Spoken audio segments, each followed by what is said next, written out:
Hi అండి, నమస్తే. Welcome to రీడ్ విదేశు. కార్తీక మహాపురాణ పారాయణలో రెండవ రోజు బ్రహ్మర్షి అయిన శ్రీ వశిష్ఠ మహర్షి రాజర్షి అయిన జనకునికిలా చెప్పసాగాడు. రాజా, స్నానదాన జపతపాలలో దేనిని గాని ఈ కార్తీక మాసంలో ఏ కొద్దిపాటి ఆచరించినప్పటికీ కూడా అది అక్షయమైన ఫలితాన్నిస్తుంది. నదిలో కానీ బావిలో కానీ మరెక్కడైనా సరే స్త్రీలు కానీ పురుషులు కానీ ఎటువంటి మీమాంసతోటి నిమిత్తం లేకుండా కార్తీక మాసంలో తప్పనిసరిగా ప్రాతస్నానం ఆచరించాలి. ఇలా చెప్పిన వశిష్ఠ మహర్షితో జనకరాజు ఇలా అడుగుతున్నాడు. హే బ్రహ్మర్షి, నీవింతవరకు కార్తీక మహాత్యాన్ని అసాధారణ ధోరణిలో చెప్పావు.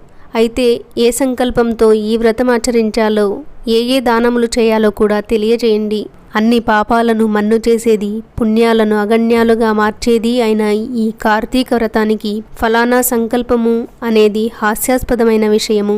ఈ కార్తీక వ్రతమాచరించడం వలన నశించనంతటి పాపం అనేది ఇంకా ఈ ప్రపంచంలో పుట్టనే లేదు. అందువల్ల వ్రతధర్మాలను తత్ఫలాలను చెబుతాను విను.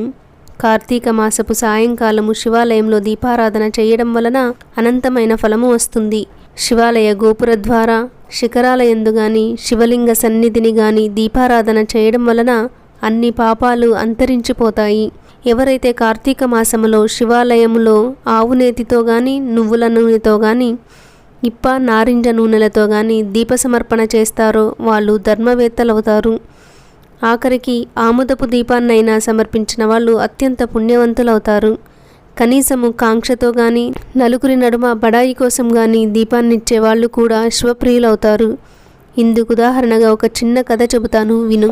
పూర్వము పాంచాల దేశాన్ని పాలించే మహారాజుకడు కుబేరుని మించిన సంపద కూర్చుకుని ఉన్నా కుమారులు లేని కారణంగా కృంగిపోయిన వాడై సంతానం కోసం తపస్సుకు కూర్చున్నాడు. మధ్యకాలంలో అటుగా వచ్చిన పిప్పలుడనే ముని అతని తపస్సుకు కారణం అడిగి తెలుసుకుని, ఓ రాజా, ఈ మాత్రం కోరికకు తపస్సుతో పని లేదు. కార్తీక మాసంలో శివప్రీతిగా వ్రతమాచరించి బ్రాహ్మణులకు దీపదాన దక్షిణలతో సంతోషపెట్టు. అలా చేస్తే నీకు తప్పక పుత్ర సంతానము కలుగుతుంది అని చెప్పాడు.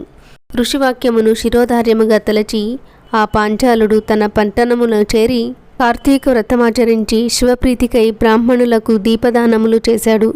తత్ఫలముగా మహారాణి నెల తప్పింది. యుక్తకాలంలో పురుష శిశువును ప్రసవించింది. రాజదంపతుల ఆ శిశువుకి శత్రుజిత్ అని పేరు పెట్టారు.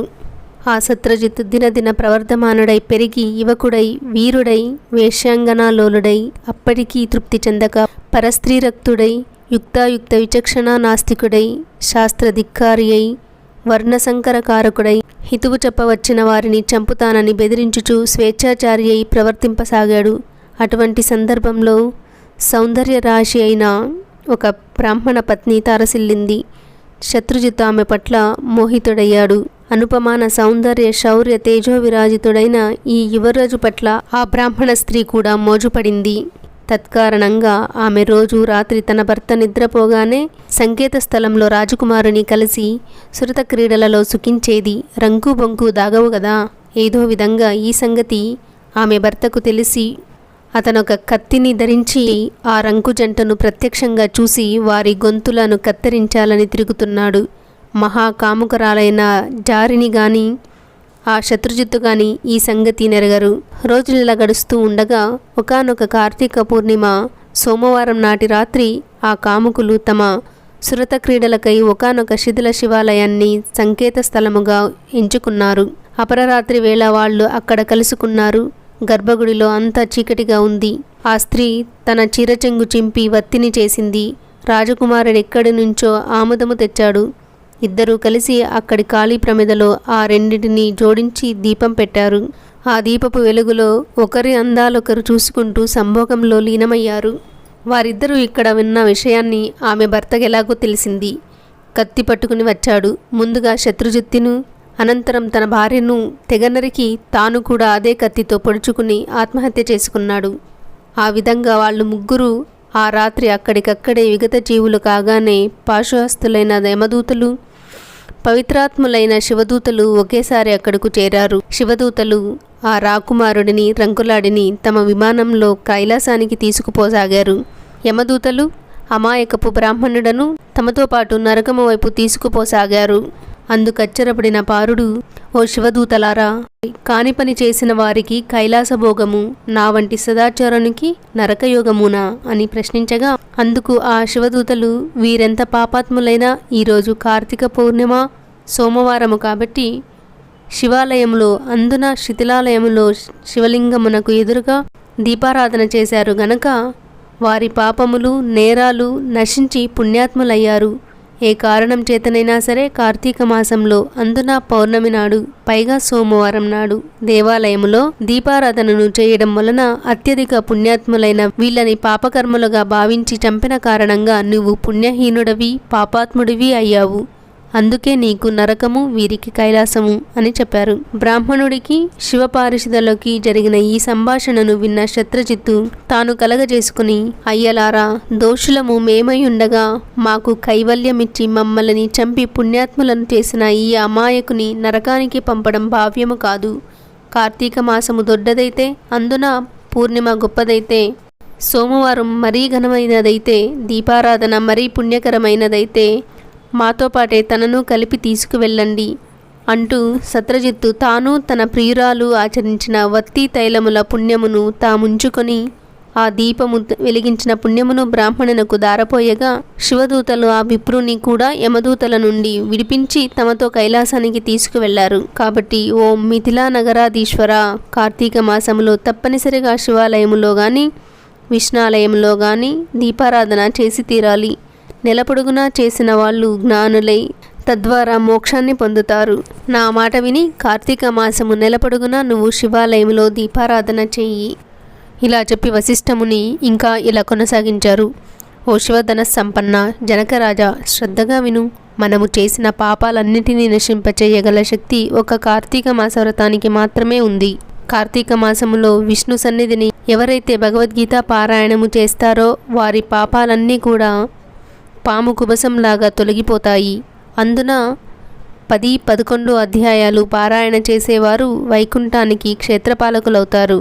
ఎవరైతే కార్తీక మాసంలో తులసి దళాలతో గాని తెలుపు లేదా నలుపు గన్నేరు పూలతో గాని విష్ణు పూజలు చేస్తారో వాళ్ళు వైకుంఠానికి చేరి విష్ణు సమభోగాలను అనుభవిస్తారు. ఈ కార్తీక మాసంలో హరిహరులెవరి సన్నిధినైనా సరే, ఏ పురాణాన్నైనా సరే ప్రవచించేవారు సర్వకర్మబంధ విముక్తులవుతారు. కార్తీక మాస శుక్లపక్షంలో వనభోజనములు చేసిన వారు పాప విముక్తులై విష్ణుధామాన్ని పొందుతారు. జప హోమ పూజ భోజన తర్పణ ఫలాలతో పాపి క్షుద్ర చండాలాది అశౌచవంతుల యొక్క సంభాషణను వినిన పాపము తుడిచిపెట్టుకుపోతుంది. కాబట్టి మహారాజా, కార్తీక మాస శుక్లపక్షంలో అన్ని రకాల వృక్షాలతో బాటుగా ఉసిరి చెట్టు కూడా ఉన్న తోటలోనే వనభోజనము ఏర్పాటు చేసుకోవాలి.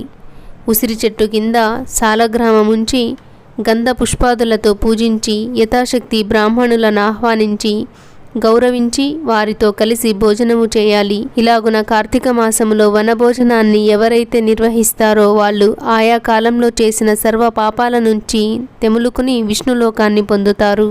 జనక జనపతి ఈ కార్తీక మహత్యాన్ని భక్తి శ్రద్ధలతో విన్న బ్రాహ్మణుడొకడు దుర్యోని సంకటము నుంచి రక్షింపబడ్డాడు. ఆ కథ చెబుతున్నాను విను. పూర్వం కావేరీ తీరంలో దేవశర్మ అనే సద్బ్రాహ్మణులు ఉండేవాడు. అతనికి ఒక పరమ దుర్మార్గమైన కుమారుడు కలిగాడు. అతని పేరు దేవదత్తుడు. అతగాడి దుష్ట ప్రవర్తనలను గుర్తించిన తండ్రి అతగాడిని పాప విముక్తిని చేయాలని సంకల్పించి, నాయనా, రోజు కార్తీక ప్రాతఃస్నానాన్ని ఆచరించు. సాయంకాలమున హరిసన్నిధిలో దీపారాధనము చేస్తూ ఉండు. ఈ విధంగా కార్తీక వ్రతాన్ని ఆచరించి ధన్యుడివికా అని చెప్పాడు. కానీ దుష్ప్రవర్తన కలిగిన బ్రాహ్మణ పుత్రుడు తానటువంటి కట్టుకథలను నమ్మనని కార్తీక వ్రతాన్ని ఆచరించనని తండ్రికి ఎదురు తిరిగాడు. అందుకు కినిసిన దేవశర్మ తన కుమారుడిని అడవిలోని చెట్టు తొర్రలో ఎలుకపై పడి ఉండు అని శపించాడు. శాపానికి భయపడిన ఆ విప్రకుమారుడు తండ్రి పాదాలపై పడి తనకు తరుణోపాయం చెప్పమని కోరగా ఆ తండ్రి, నాయనా, నీవెప్పుడైతే కార్తీక మహత్వాన్ని సంపూర్ణంగా వింటావో అప్పుడే నీ ఎలుక రూపం పోతుందని శాప విముక్తి అనుగ్రహించాడు. పితృశాప కారణంగా అప్పటికప్పుడే మూషిక రూపాన్ని ధరించిన బ్రాహ్మణ యువకుడు గజారణ్యములో ఫలవంతమైనది అనేక జంతువులకు ఆధారమైనది అయిన ఒకానొక మహావృక్ష కుటరములో మనసాగాడు. ఇంకా కొంతకాలము గడిచాక ఒకానొకనాడు మహర్షి అయిన విశ్వామిత్రుడు శిష్య సమేతంగా కార్తీక స్నానమాచరించి వచ్చి ఆ ఎలుక ఉన్న చెట్టు మొదలునందు ఉపవిష్టుడై తన పరివారానికి పరమ పావనమైన కార్తీక మహత్యాన్ని వినిపించసాగాడు.